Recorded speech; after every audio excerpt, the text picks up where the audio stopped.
Halo semuanya, perkenalkan nama saya Michael Ardian Panjaitan dengan NIM 241091110015 dari program studi kedokteran program sarjana angkatan 2024.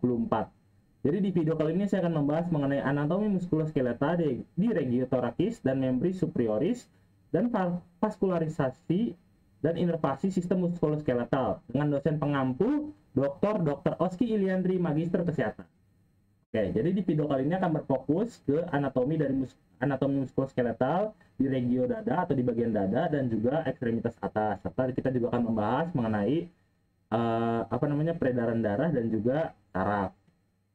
Nah, seperti yang sudah saya tadi bilang, ada anatomi di regio thoracis, anatomi di membri superioris, habis itu vaskularisasi di sistem muskuloskeletal dan inervasi di sistem muskuloskeletal. Yang pertama kita bahas anatomi di regio thoracis. Bentar. Oke. Jadi kalau kita lihat di sini ada kayak bentuknya runcing gini. Nah, ini tuh dibagi menjadi 3 bagian di bagian dada ini. Nah, yang bagian paling atas ini namanya itu manubrium sternum. Kemudian yang bagian tengahnya itu namanya body of sternum atau badan sternum, dan bagian bawahnya ini disebut dengan processus sigmoid sternum. Nah, kemudian bagian belakangnya itu adalah vertebra thorax. Totalnya itu ada 12. Kemudian tulang rusuk itu berasal dari vertebra dan terhubung ke sternum. Tulang rusuk yang benar-benar menyatu dengan sternum membentuk kolej yang memungkinkan perluasan toraks selama respirasi. Sternum itu sendiri membentuk 3 pot seperti yang sudah saya tadi bilang, ada manubrium sternum, badan sternum, dan processus sigmoid sternum. Nah, kemudian jika dilihat dari pandangan samping toraks, itu ada pembagian dari nomor 1 sampai dengan 6, yang dimana nomor paling atas itu nomor 1 itu adalah kaki klavikula atau tempat menempelnya klavikula, yang dimana itu klavikula dan tulang dada membentuk sendi sternoklavikular.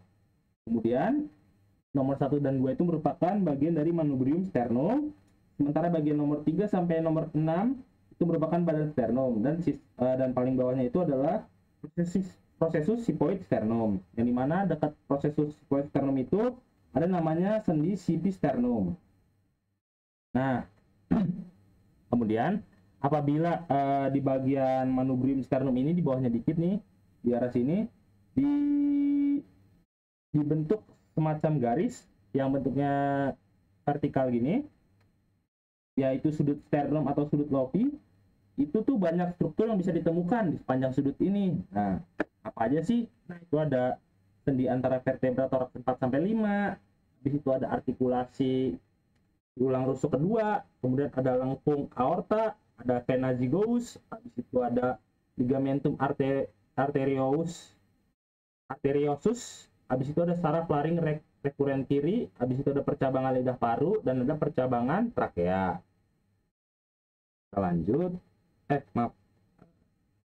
Lanjut kemudian, itu ada tulang rusuk, itu dibagi menjadi 3, yaitu tulang rusuk palsu, tulang rusuk sejati, dan tulang rusuk mengambang. Tulang rusuk palsu ini bisa dikenal dengan tulang rusuk kontrol bronkovertebra, yaitu tulang rusuk nomor 8 sampai dengan 10. Nah, tulang ini berasal dari vertebra dan menempel pada tulang dada dengan bergabung ke tulang rawan rusuk nomor 6 dan 7.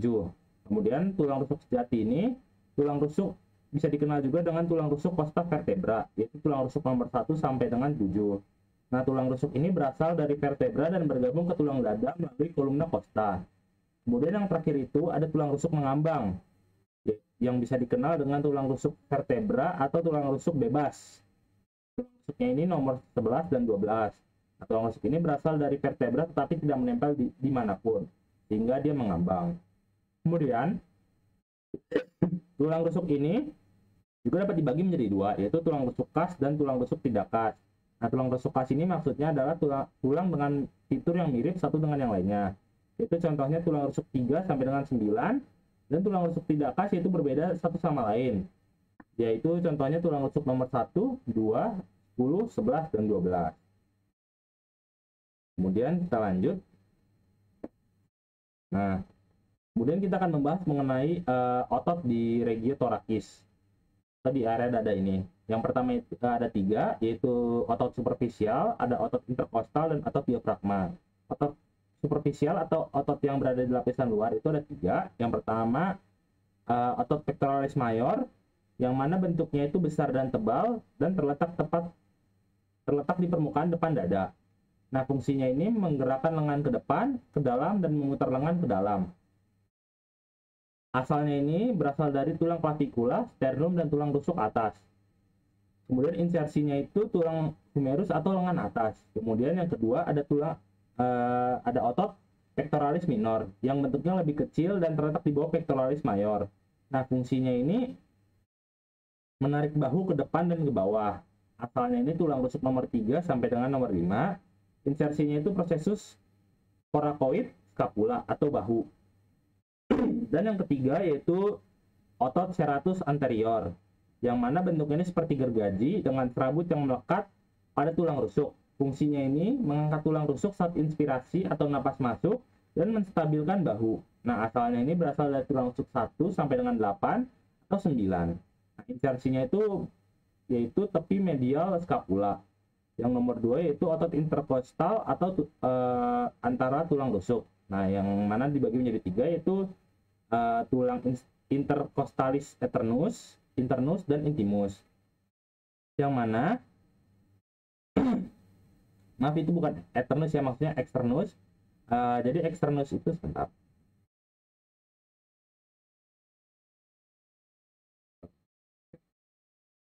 Nah, externus ini letaknya ini berada di antara tulang rusuk. Rambutnya miring ke bawah dan ke depan.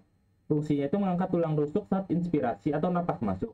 Kemudian ada otot intercostalis internus, yang mana letaknya itu di bawah intercostalis externus, serabut miring ke bawah dan ke belakang. Fungsinya itu menurunkan tulang rusuk saat ekspirasi atau napas keluar paksa.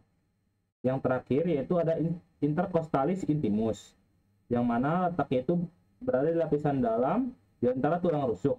Fungsinya itu membantu intercostalis internus dalam ekspirasi. Kemudian ada otot diafragma yang terdiri dari otot diafragma dan juga pendukungnya, yang mana otot diafragma ini bentuknya seperti kubah besar yang membatasi rongga dada dan perut. Nah, fungsinya itu otot utama pada pernapasan. Saat kontraksi, diafragma turun dan rongga dada membesar untuk menarik udara masuk. Kemudian yang kedua ada otot subcostalis, yang mana letak ini berada di bagian dalam tulang rusuk, terutama di bagian bawah dada. Fungsinya ini membantu pernapasan, menurunkan tulang rusuk. Maksudnya membantu pernapasan dengan menurunkan tulang rusuk. Nah, kemudian yang ketiga ada otot transversus thoracis, yang mana letaknya ini di bagian dalam dinding dada depan, melekat dari sternum ke tulang rusuk, yang mana fungsinya membantu menurunkan tulang rusuk saat ekspirasi. Lanjut. Oke, kita lanjut ke anatomi di bagian ekstremitas atas. Nah, yang mana terdiri dari gelang bahu dan lengan. Gelang bahu ini terdiri dari klavikula dan juga skapula, sementara bagian lengan itu terdiri dari lengan atas, lengan bawah, dan juga tangan. Yang pertama kita masuk ke gelang bahu, yang mana ada klavikula dan skapula. Pertama kita bahas dari klavikulanya dulu. Nah, bagian yang atas ini merupakan bagian yang kranial atau menuju ke kepala, sementara yang bawah ini yang kaudal atau menuju ke ekor. Nah, sekedar informasi, tulang ini berbentuk seperti huruf S. Nah, kemudian ada beberapa tulang di dalamnya. Yang pertama yaitu ada fascies articularis acromalis,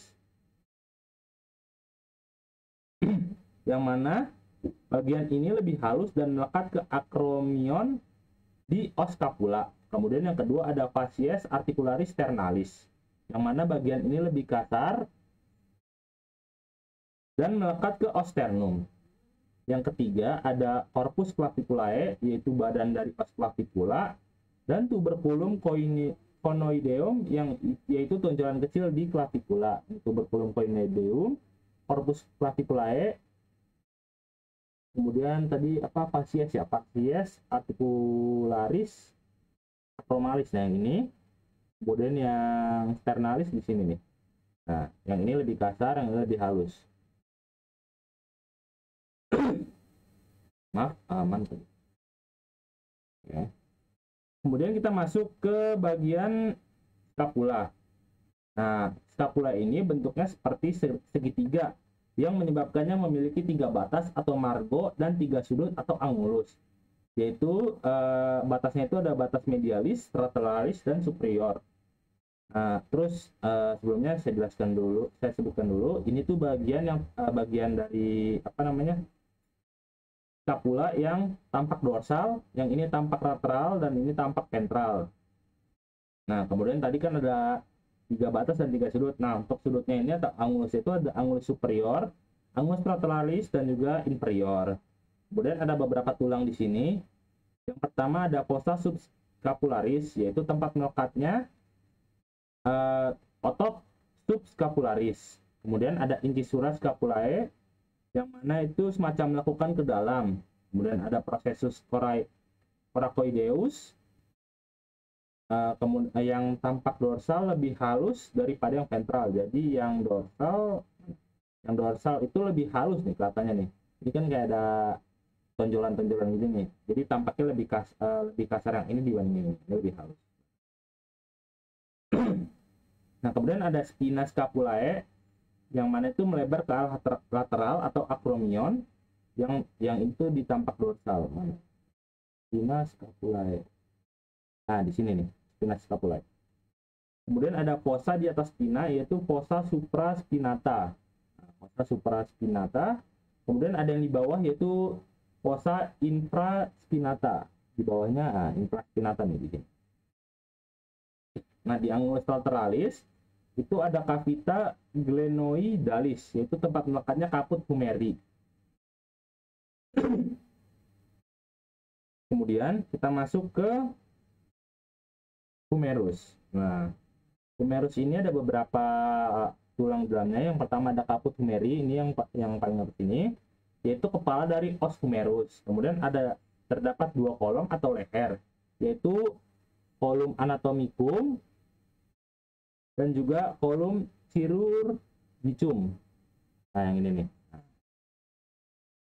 Nah, kolum chirurgicum ini lokasinya yang sering terjadi patah atau fraktur. Jadi di sini sering terjadi patah. Kemudian tuberculum majus dan tuberculum minus yang posisinya lebih depan.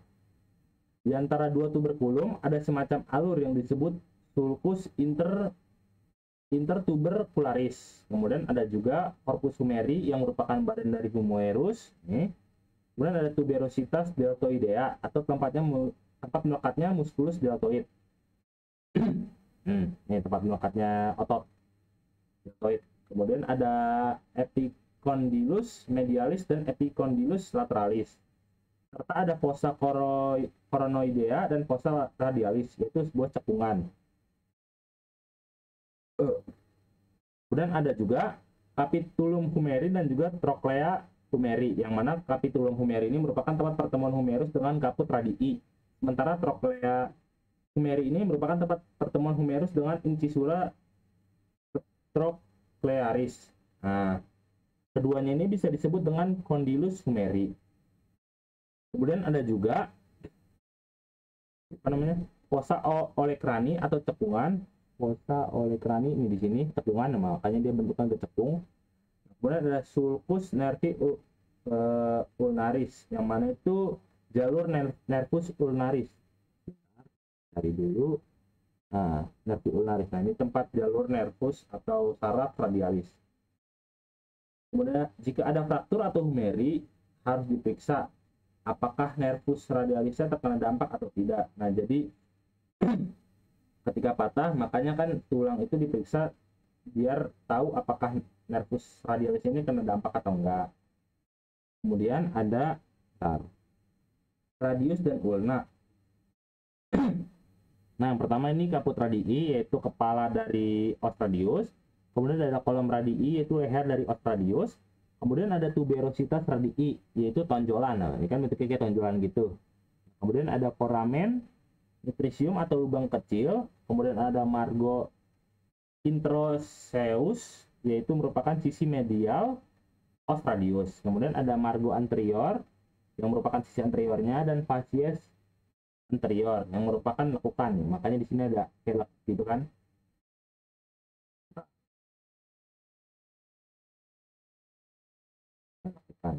Kemudian di sini di paling bawah ini ada processus styloideus radii, yang mana itu merupakan sebuah tonjolan nih, makanya kayak tonjolan gitu kan. Nah, kemudian ini tuh radius yang mana dilihat dari penampang ventral, ini dorsal dan ini ulnar. Kemudian sebentar. Kemudian kita masuk. Oke, sekarang kita masuk ke ulna, yang mana di bagian ulna ini yang pertama ada incisura radialis, yaitu lekukan di bagian proksimal. Kemudian ada tuberositas ulnae yang merupakan sebuah tonjolan, makanya kan ini bentuknya kayak tonjolan gini kan. Kemudian ada margo introseus yang merupakan tulang yang tampak menonjol. Kemudian ada kaput ulnae di bagian bawah sini dan processus styloideus ulnae. Nah, ini gambar os ulna dari penampang anterior, ini dari posterior, dan ini dari lateral. Kita lanjut.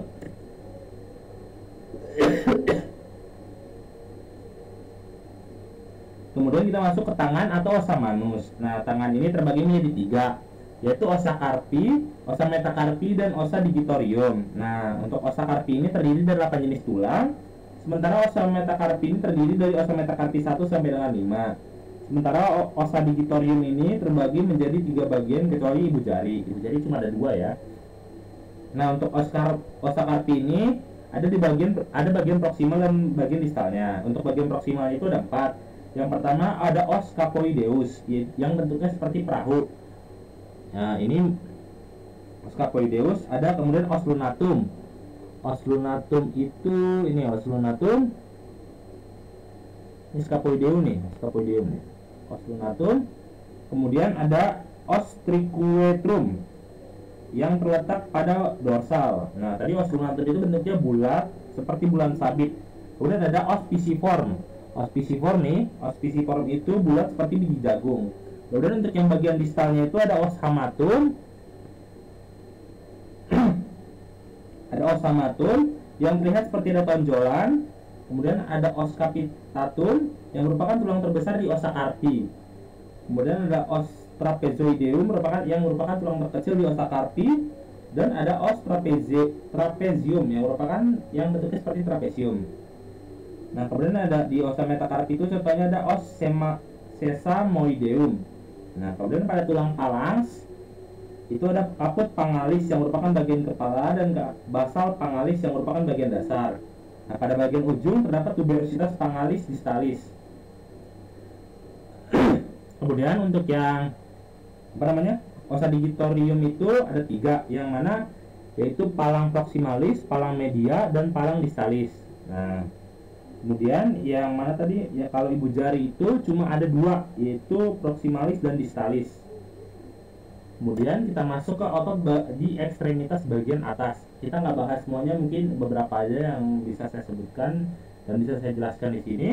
Yang pertama ada otot deltoideus yang berada di area bahu. Disebut deltoid karena bentuknya delta atau segitiga terbalik. Bentuknya kan kayak segitiga nih, terbalik tapi.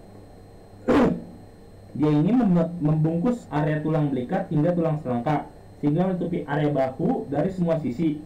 Nah, letaknya berada dekat permukaan kulit atau superficial, dan termasuk otot rangka yang mana tendonnya itu menempel pada tulang, dan termasuk otot sadar. Nah, dia itu nggak bakal bergerak sendiri kayak otot jantung.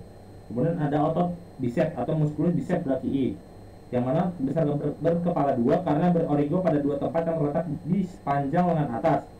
Nah, berada di bagian lengan atas bagian depan. Nah, kemudian fungsi itu melakukan gerakan menarik dan merentangkan siku. Kemudian ada musculus tricep brachii yang mana yang merupakan otot tricep yang merupakan otot terbesar berkepala caku 3 karena berorigo pada 3 tempat yang berbeda. Nah, terletak di sepanjang lengan atas dan berfungsi menahan beban lengan pada sendi bahu dan ekstensi sendi siku. Khususnya pada caput longum dapat melakukan aduksi sendi bahu. Kemudian ada musculus brachioradialis yang mana ini terletak di lengan bawah yang memungkinkan fleksi sendi siku dan membantu pronasi dan supinasi lengan bawah. Kemudian ada juga otot extensor carpi radialis longus yang merupakan yang mengatur pergelangan tangan yang berukuran cukup panjang. Kemudian ada otot extensor digiti minimi yang mana terletak di lengan bawah, terletak di sisi medial extensor digitorum komunis.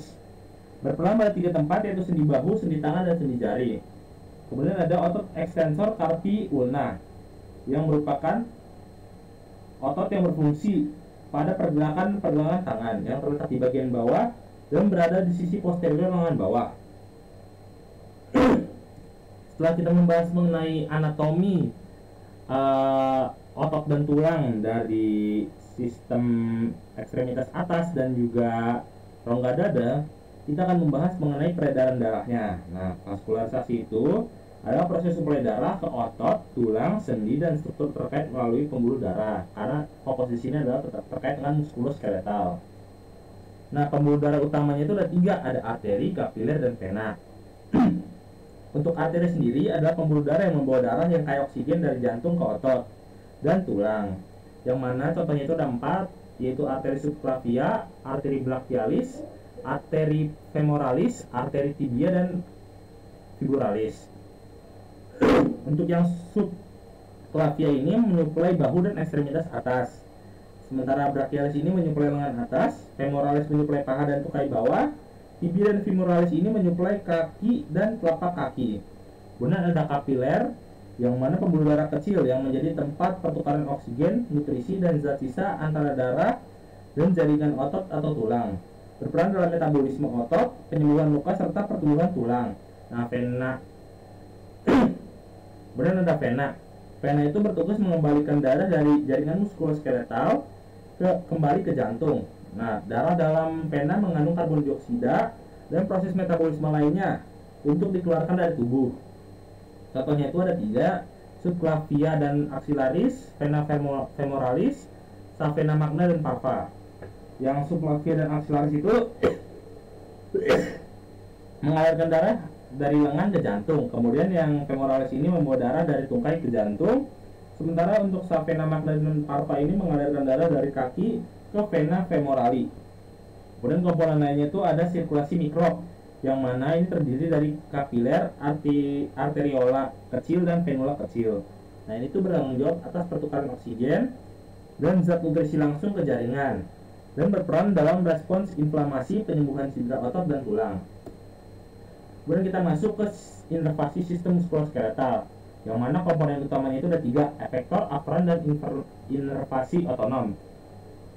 Nah, untuk efektor atau neuron motorik ini mengirimkan impuls dari otot atau sumsum tulang belakang ke otot rangka. Sinyal inilah menyebabkan otot berkontraksi sehingga menghasilkan gerakan. Neuron motorik merupakan bagian dari sistem saraf somatik yang bekerja secara sadar. Kemudian ada neuron sensorik atau aferan, yang merupakan neuron yang berfungsi mengirimkan informasi dari reseptor sensorik di kulit, otot, dan sendi ke sistem saraf pusat. Informasi yang dikirimkan ini mencakup sinyal mengenai posisi tubuh atau proprioseptor, tekanan, getaran, dan nyeri. Dengan informasi tersebut, otot dapat mengkoordinasikan gerakan dengan lebih tepat.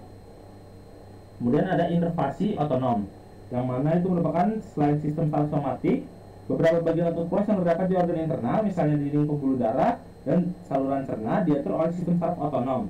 Nah, sistem otonom bekerja tanpa disadari dan membantu mengontrol fungsi otomatis, seperti pengaturan diameter pembuluh darah dan kontraksi organ internal. Kemudian nomor 2 ada struktur di titik inervasi otot yang terdiri dari neuromuscular junction atau taut neuromuskular. Kemudian ada proprioseptor, dan yang ketiga ada fungsi inervasi pada sistem muskuloskeletal, yang mana untuk kontrol gerak, respons sensorik, dan pengaturan sistem otonom. Dan yang terakhir atau yang keempat itu mekanisme kerja inervasi yang mana itu terdiri dari pengaturan impuls, kontraksi otot, dan feedback sensorik. Oke, mungkin cukup sekian yang dapat saya sampaikan. Kurang lebihnya mohon maaf. Apabila ada salah kata, mohon dimaafkan. Sekian dan terima kasih. Dadah.